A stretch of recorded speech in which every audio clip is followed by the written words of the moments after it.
Hey everyone, and welcome to The Explainer. Today we're diving headfirst into a pretty massive collision.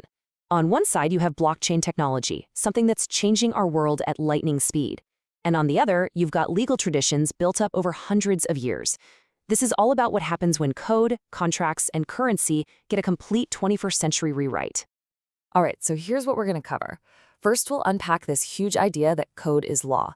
Then, we'll see how that plays out with automated smart contracts. After that, we're talking about the big one. How do you regulate crypto?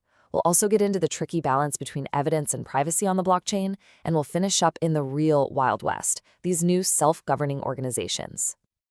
Okay, so let's jump right in with the big, foundational idea that is sending some serious shockwaves through the entire legal world. I mean, really think about that for a second. Can a piece of software hold the same weight as a paper contract signed and stamped by lawyers? We're not just talking about digital copies of documents. We're talking about agreements that don't just sit there, but actively execute their own terms, automatically. It's a huge shift in thinking. Now, this idea, the smart contract, has actually been around for a while, since the mid-90s. The core concept is simple but revolutionary. You take the terms of an agreement, the if this, then that logic, and you bake it directly into code. You create an agreement that basically enforces itself. No ambiguity, no middlemen, just code. So how do we get from this cool academic idea to a tool that's actually changing how people do business? Well, this is where it gets really practical. We're moving beyond just digitizing old processes and into the world of truly automating the agreements that underpin our entire economy. And when you put the two side by side, the difference is just stark. You know, a traditional contract, it relies on people trusting each other. And if that trust breaks down, you're looking at a slow, often ambiguous, and super expensive legal battle. A smart contract, on the other hand, runs on code. The logic is precise, the execution is automatic, and the operational costs can be way, way lower. And this right here gets to the heart of why this is so disruptive. I mean, if agreements start to enforce themselves, what does that mean for the people whose job it is to enforce them? The role of a lawyer or an accountant might have to completely evolve, from arguing over disputes to designing and auditing these new automated systems. It's a radical change. So you can see why there's so much excitement here. What you get is certainty. The contract does exactly what the code says, no arguments. You get incredible security because it's locked on the blockchain. Every single action leaves a permanent, traceable footprint that everyone can see. And all of this happens with incredible efficiency because you're cutting out so many of the costly middlemen. Of course, once you have these automated contracts, you need something of value for them to manage. And that brings us to cryptocurrency. So the next big question is, how in the world are traditional legal systems supposed to get their arms around this completely new kind of asset?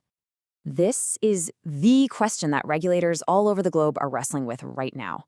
Is something like Bitcoin a currency, like the dollar or the euro? Or is it property, like a stock or a piece of real estate? Or is it something brand new that doesn't fit any of our old boxes? And believe me, the answer to that question changes everything. How it's taxed, how it's policed, and its entire role in the economy. For the most part, what we're seeing is governments trying to fit a square peg into a round hole. They aren't writing a whole new rule book for crypto. Instead, they're digging through their existing financial regulations and trying to make them apply. Let's take a look at a real-world example of this from the IRS in the US.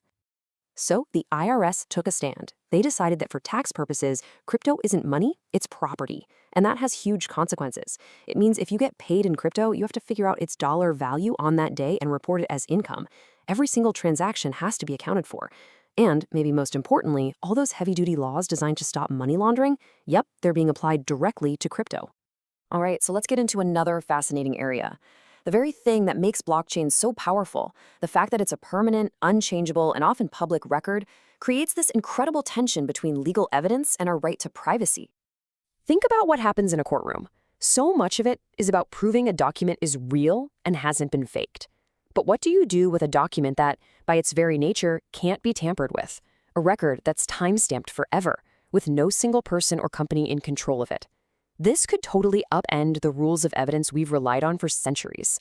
You know, under current rules, evidence usually has to be authenticated. Someone has to get on the stand and swear that, yes, this is the real document. But a blockchain record, it's different. Its integrity is constantly being verified by a whole network.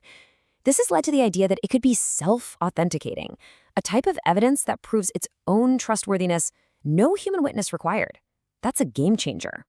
And right on the heels of that is this major legal showdown. On one side, you have the privacy that blockchain can offer, the ability to be pseudonymous. But on the other side, you have law enforcement agencies that need to be able to track criminals and access data. For example, there are now federal rules in the US that allow judges to issue warrants to hack into computers even when their location is hidden, a rule that could directly clash with privacy-focused blockchain technologies. Okay, this all brings us to our final section, and honestly, it might be the most mind-bending, futuristic legal puzzle of them all. We're talking about organizations that literally run themselves, governed only by lines of code. I want you to try and picture this. A company with no CEO, no board of directors, no managers, no HR department, no physical office. It exists only as software, living on the blockchain, executing its mission according to rules that were programmed into it from the start. That's a DAO. And as you can probably imagine, it raises some absolutely profound legal questions. See, the whole problem is our legal system was built to handle people and traditional organizations. DAOs just break the mold. I mean, if a DAO operates across the entire globe, which country's laws even apply? If its code has a bug and causes millions in damages, who do you sue? The person who wrote the first line of code? Everyone who holds a token? It is a massive legal gray area. So to solve this, people aren't waiting for governments. They're building their own systems from scratch. Take the Aragon project.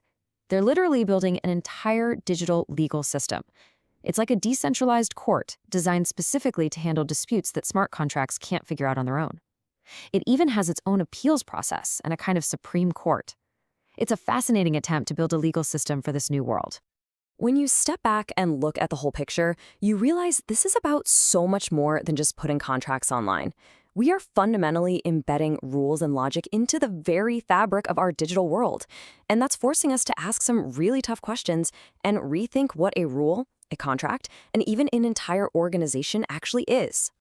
Hey, if you got something out of this deep dive into the wild world of blockchain and law, do us a huge favor and hit that like button, share it with someone who might find it interesting, and subscribe for more explainers like this one. Thanks for tuning in, and we'll see you on the next one.